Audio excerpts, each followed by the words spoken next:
to another video, and though a lot of you have seen the video I did on this Tokai Les Paul about 6 months ago, and I'm joined with Steve Price today, who bought that guitar, and since then he's done a couple of mods to it and everything, so we're just going to ask him what he's done and sort of how it is now, and then chat about the differences between the Epiphone 59, because a lot of you have asked me about this specific Tokai, and it just so happens that I know the guy who bought it, so... And I live around the corner. Yeah, he actually lives close.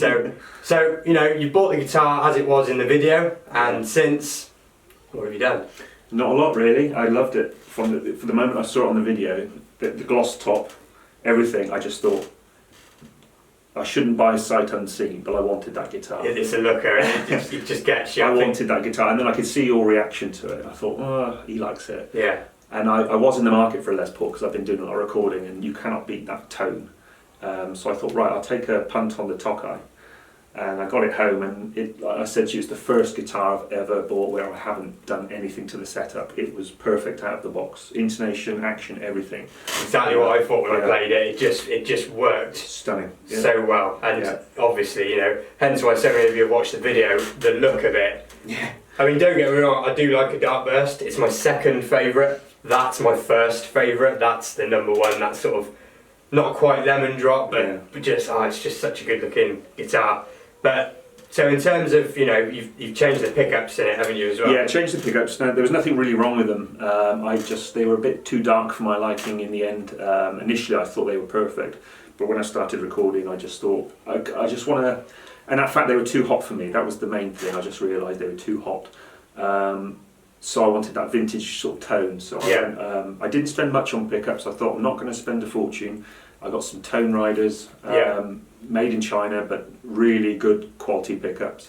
And they were much lower output, vintage, proper vintage pickups. And pleased as punch. Got you closer to that sound. Got me much closer. They are a little bit brighter than the ones I replaced, but that's fine because it's easier to dial that off than to brighten up a dark pickup. Yeah, definitely, but no, I've been really happy with them. And the only other thing I did, which I didn't need to do, but because I've been trying to sort of learn how to maintain guitars and stuff, is I replaced the pots with CTS pots on the volumes only and put a treble bleed in, but it wasn't something I needed to do. I just fancied having a tinker, really. Yeah, I mean, the thing is, obviously, watching you play just now in the intro jam, like we all have, when you play your Les Paul, you are all over the controls, you are all over the pickups. Yeah. So just dialing in those things a bit more is well worth it. And that's quite a nice segue actually into what I've said when people have asked me about these two guitars. In terms of their build quality, you know, how they feel, the neck carve now Epiphone has sorted that out, there really isn't a lot to split them. The only thing that was your electronics. And, you know, this guitar has now come back, you've done all that, and it is just...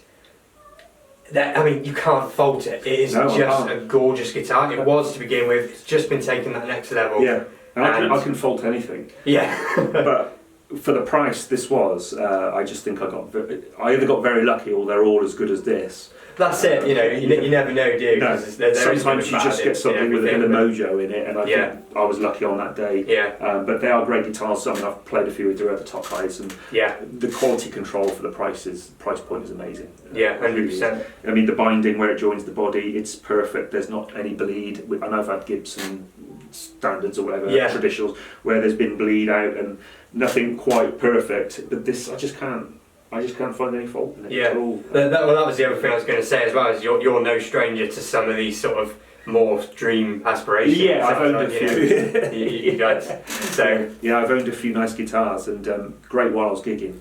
Really reliable workhorses. But since I've stopped gigging, I've learned that you can spend a third of the money, if not more, and get something as good actually. Yeah.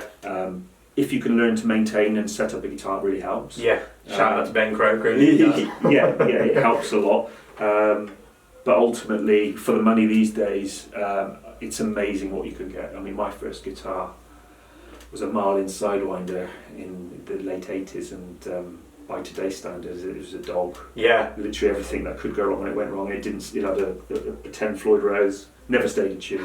You know. You just don't live with it. Yeah, the locking that was after the nut, it didn't make sense. But it was gradually over the years, you know, you just get into guitars, and I've had PRSs and custom shop Strats and all sorts.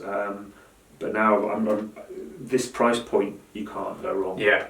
Like that Music Man cutlass you had. And Yeah, well, yeah, that's another one, you know. I don't see the point spending more anymore on guitars. You know, you may as well have 3 or 4 guitars, wouldn't you? Yeah, and like you said, even if you just learn, you know, just 10% of how to set your guitar up and maintain it, give your frets a nice polish or do the ends or just something. It's the best thing you can do to a cheaper guitar is a good setup, and then it irons out all those little niggles. Yeah, and replacing pots costs nothing, does it? You know, and that's it. And you know, like going back to these two guitars, that's exactly what I said was the main difference if you were to really try and find one. And you know, so I appreciate you bringing the guitar over, and sort of a bit of a coincidence really that it ended up local still, because it would have been very local because it would have lived here. But yeah, no, I really appreciate you bringing it over. Yeah, no problem. All of Stephen's links will be in the description below. If you like the intro jam just there, I was sort of blown away. The standard of guitar playing on this channel just got set to a new bar, I think. But yeah, all of his links will be down below. You can check out his SoundCloud and everything. And we'll probably come back and do a more direct comparison with these two guitars. Yeah, that'd be good, I think. And I know you've got some guitars you're going to let me sort of have a look at as well. So yeah. So yeah, I appreciate that. No Thanks problem. for watching, and we'll see you all on the next one. Cheers.